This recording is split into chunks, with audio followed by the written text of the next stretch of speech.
Welcome to the Slop Temple. We pray this video helps. You start by cutting power and isolating the unit. This protects you and the board. First, unplug the Xbox 360 and remove the hard drive and all USB devices, then wait 10 minutes so stored charge dissipates.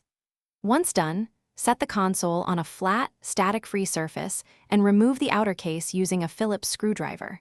You do this to expose the motherboard and GPU for inspection. This first action identifies loose connectors and visible heat damage before deeper fixes. Now you inspect components and prepare for a controlled reflow if needed. Look closely at the GPU area for lifted solder, cracked joints, or burn spots. Photograph each step so you can reassemble accurately.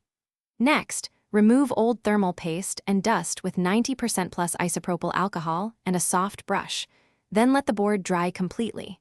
While you clean, make sure to label cables and note bracket positions, because accurate reassembly prevents connector stress that causes recurring failures.